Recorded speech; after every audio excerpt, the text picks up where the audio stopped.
What's good, YouTube and Twitch? We're live to both right now with a conversation that has come up over the ages, and that's what cards have people just stopped complaining about for future ban lists. And I feel like one of the leaders in this conversation is Card of Demise. There was such a debate on this card needs to be banned versus, oh, it needs to be limited / leave it alone, it's good for the rogue decks. And True Draco really takes the most advantage of Card of Demise out of any other quote-unquote meta deck right now. Even cards like Altergeist don't really look at this card as an option because they constantly want to be special summoning multi-faker. So Card of Demise really narrows in towards those decks that don't special summoning, and special summoning is such a powerful mechanic in Yu-Gi-Oh! That being able to draw 3 cards in a singular turn is no longer worth the advantage of not special summoning. And I don't think I've heard an argument for banning Card of Demise within the last 6 months.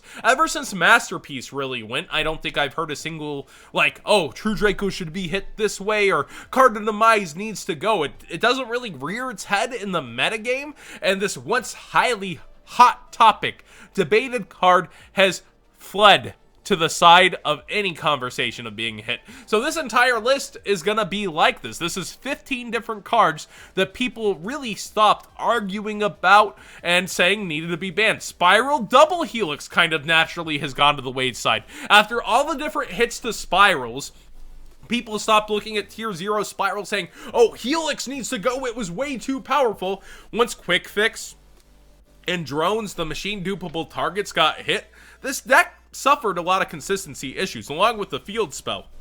So Double Helix, while it was the enabling piece for it to break the deck open, it's really fallen back. And with Firewall gone now, I don't think anyone will be arguing for Double Helix to get the axe. Another one that just recently went to 2, so it did get hit on the FNL list, but people were arguing for it to see banned, like 0 status, was Scapegoat. It's now at 2, which heavily hit its consistency. It really took a back seat from the argument of, like, Scapegoat needs to go, it's too broken for link summoning, that's 4 tokens. And even with just 2 of those things, the ability to put Link Spider misses in your deck and make a Boral monster, people have stopped arguing about this card needing to straight up just be banned or go to 1.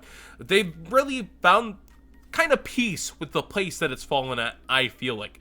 Pot of Desires, I remember this, the most highly debated card in all of Yu-Gi-Oh! It's a neg 9! Oh, it's way too powerful, it's meta, it doesn't deserve its price, it needs to be banned. This card in terms of advantage feels a lot like Card of Demise, in the fact that people just kind of let it go scotch-free at this point, and they don't feel that it needs to be banned. Like, the amount of things that it banishes, the consistency it takes away despite giving that advantage, even though you can play it after your starter cards in order for it to be an extender, people stopped arguing for this card to go. Similarly, going back to the True Draco field, both of these cards can see play in True Draco still. Amano Iwado. Oh, the arguments. Amano Regeki, the best combo in the game. Amano emotes in the chat, boys, please, from Farfa. Amano Iwado was, like, said to be such a problem in Yu-Gi-Oh! For its ability to stop things and let True Draco pop off. Again, once Masterpiece went, the true problem, this card seems to have stopped being debated. Similar, a different hit that takes care of a problem, Fairy Tail Snow. I haven't seen an argument for Fairy Tail Snow / Mildex needing this to go, because at 1, Beatrice can still just put this in the graveyard at any point in time. Curious can put this in the graveyard any point in time. With Grass gone, Fairy Tail Snow has become basically a non-issue, and people have stopped arguing against Mildex, and in fact, they become the low-tier hero. Seeing Snow summoned is basically heck yeah, instead of boo, that's way too broken. Oh, you stopped my Link summon. You locked my extra monster zone when I put an Xyz in there, kind of thing. People have really stopped arguing against this. Imperial Order. This is another good one. The fact that this backstabs you so hard and shuts off your own spells and you can't shut off Imperial Order at any time, I don't think I've seen so many duels lost to a single card when it was being actively played in True Draco as this card. This card would often lock its own owner out and then dwindle their life points and give the opponent the advantage. Like, it really came down to where is this going to be hit? Hey, Farfa, thanks for the host during a video. I appreciate it. As I call on your emotes, you appear. But yeah, Imperial Order really has been there's not an argument anymore for it to be banned. Similarly, AntiSpell Fragrance, a check and balance of the game. Traps are just too slow. Sonic would scoff at them. Like, AntiSpell Fragrance flipping up. Oh, it's pretty good against Sky Strikers, like, and people think that's a check and balance rather than something that even appears in the average side deck in this day and age. Let's get a little bit more controversial. Ash Blossom.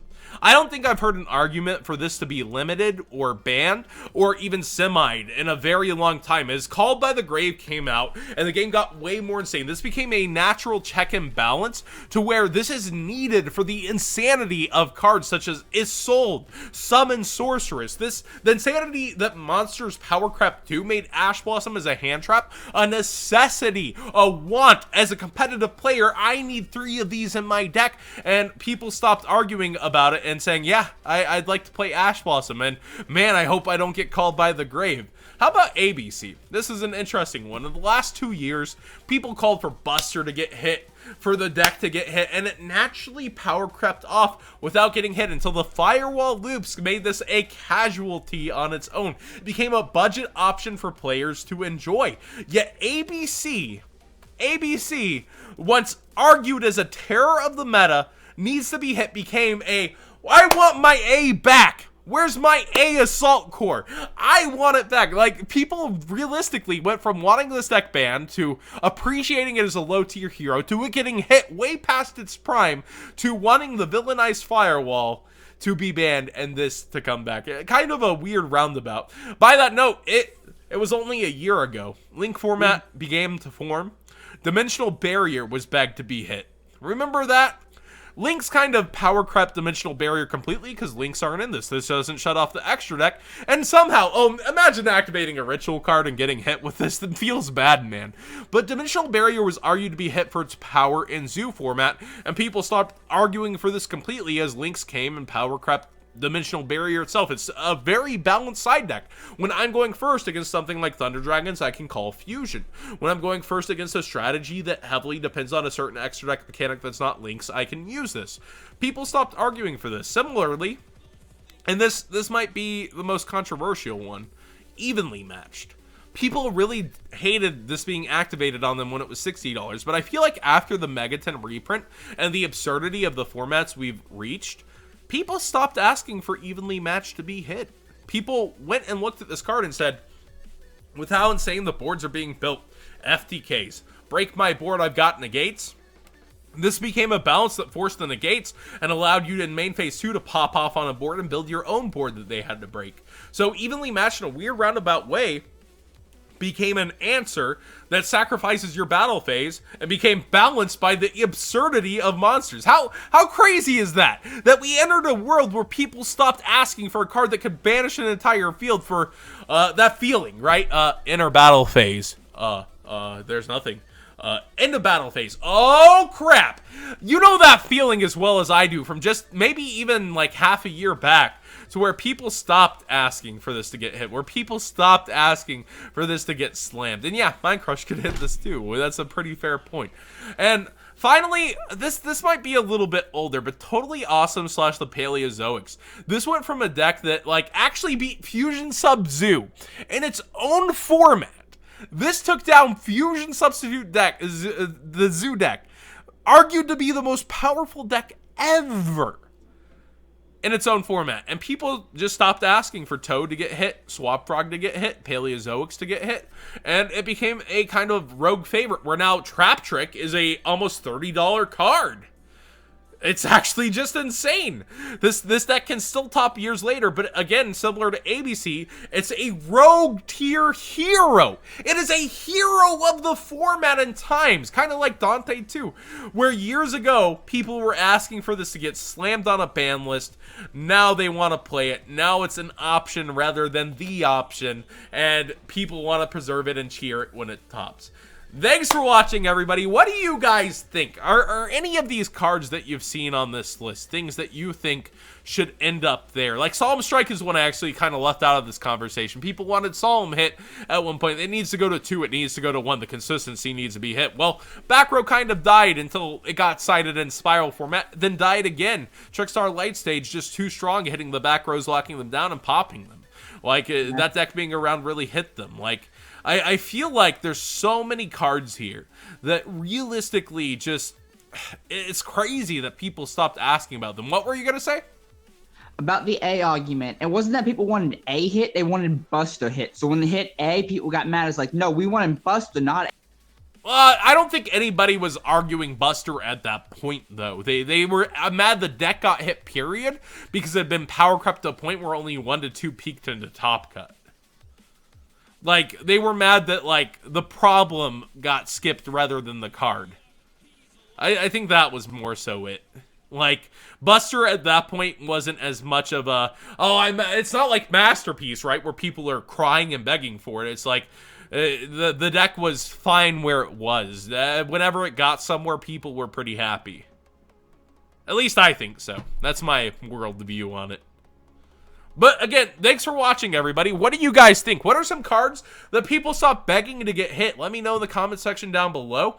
And also, what are some cards that, like, you still want to see hit today? Are any of these cards you think still deserve kind of their hits? Imperial Order, still freaking busted whenever you're going first in certain points in the game. Evenly matched, I could see some arguments for it. But overall, I have a large comment section and a lot of vocal people. These cards, I haven't seen their names in a while in any association with FNL list, period. Thanks for watching, everybody.